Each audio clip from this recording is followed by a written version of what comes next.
자, 여러분이 매일 화장실 모래를 치워야만 하는 것은요, 단지 위생상의 문제 때문만 아닙니다. 고양이가 소변을 잘 보고 있는지, 일정하게 보고 있는지 등의 건강을 확인하기 위해서 반드시 필요한 행동입니다. 만약 고양이가요, 어떤 원인에 의해서건 소변을 제대로 보지 못한다면 어떤 일이 발생될까요? 자, 저는 수의사 윤쌤이고요. 오늘은요, 고양이가 화장실에서 소변을 제대로 못 본다면요, 보일 수 있는 응급징후 5가지에 대해서만 알아보도록 하겠습니다.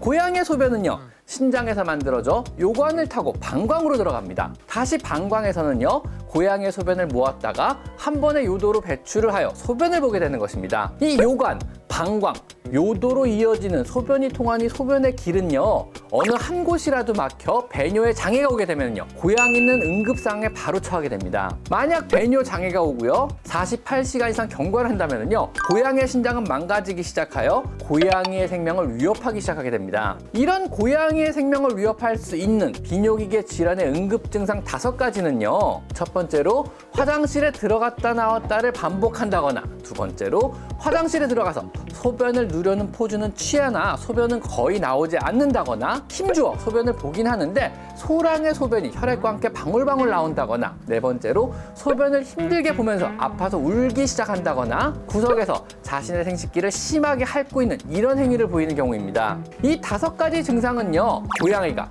현재 소변을 원활하게 보지 못한다는 이런 의미입니다. 이 의미를 잘 파악하고요, 빠르게 대처하지 않는다면요, 고양이의 신장은 빵빵하게 부풀어 오르며 소변을 만들어 배출하는 기능을 제대로 못하여 급성 심부전 상태에 빠지게 됩니다. 심부전이라는 의미는요, 고양이의 몸속에 요소, 질소와 같은 독성분을요, 소변을 통해 배출하는 이런 기능이 작동을 멈추었다는 의미이고요. 이 의미는요, 고양이가 곧 급성 요독증으로 응급상황에 빠진다는 이런 의미입니다. 즉, 소변을 제대로 보지 못하면 죽는다는 그런 이야기입니다. 이런 갑자기 소변을 보기 힘들어하는 고양이의 비뇨기 계통의 질환을 통틀어서요, 하부 요로계 질환, FUS라고 부릅니다. 고양이 하부 요로계 질환의 원인은요, 요석이나 요도 플러그에 의한 폐색, 종양, 세균, 바이러스, 곰팡이 감염성 질환, 혹은 신경학적인 질환, 아니면 아무런 이상 없이 그냥 생기는 특발성 방광염 등이 흔한 원인에 들어갑니다. 그중 가장 흔한 원인은요, 방광결석이나 플러그에 의해서 요도가 막히거나, 아니면 특발성 방광염에 의해서 소변을 잘 못 보는 경우가 주로 흔한 경우에 해당합니다. 이 중에 특발성 방광염, 즉 원인 불명의 방광염은요, 통계적으로 하부 요로계 질환 중에 60에서 70%를 차지하게 됩니다. 무려 거의 대부분 차지하는 거죠. 정확한 원인을 확인할 수는 없지만 고양이의 정신적인 스트레스를 가장 큰 원인으로 보고 있습니다. 스트레스의 요인에는요, 미용이나 목욕, 중성화 수술, 이사, 새로운 인테리어, 새로운 고양이의 입양, 동거묘와의 안 좋은 관계, 혹은 화장실 모래의 변화, 혹은 가족 구성원의 변화나 사료의 변화,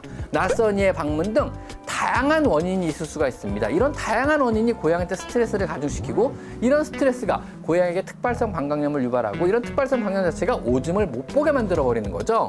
자, 제가 좀 전에 위에 알려드린 5가지 응급 사인을 반드시 숙지하시고요, 빠르게 발견하고 빨리 병원에 데려간다면은요, 병원에서 조치 후 통원 치료도 가능합니다. 하지만 증상이 심하다면은요, 요도 카테터를 삽입 후 며칠간 병원에 입원을 한다거나, 만약에 완전히 막혀 요도의 개통성 확보가 안 된다면은요, 요도로 성형술 같은 굉장히 공격적인 수술을 해야 될 수도 있습니다. 물론 이보다도 그나마 더 늦는다면은요, 생명이 위험해질 수도 있는 것입니다.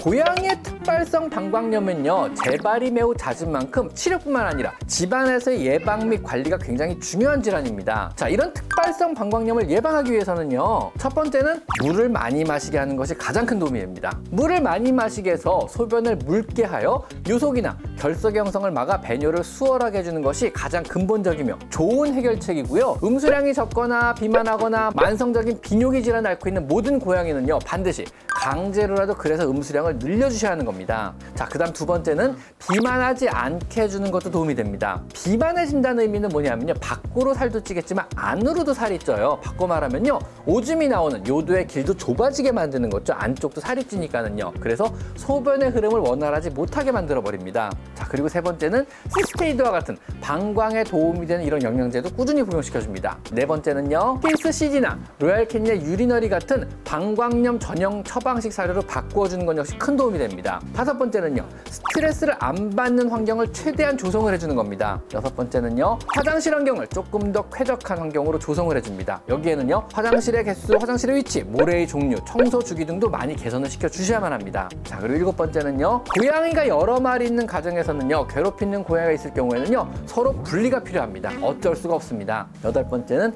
외부인의 출입을 최대한 피해줍니다. 아홉 번째는요, 펠리웨이와 같은 페로몬 디퓨저를 사용하고요, 또 카밍 칼라와 같은 페로몬 목걸이를 착용시켜줍니다. 이건 역시 큰 도움이 됩니다. 열 번째는요, 그래도 만약에 재발한다면요, 항불안제와 같은 약을 복용시켜주는 건 역시 도움이 됩니다. 이 10가지 정도가 효과적으로 FLUTD, 고양이 하부 요로기 증후군을 막을 수 있는 비결입니다.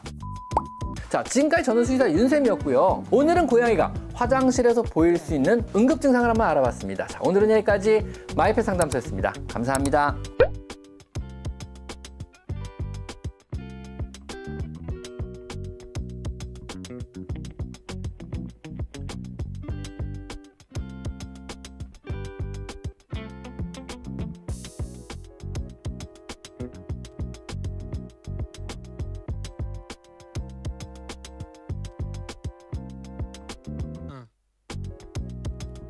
응.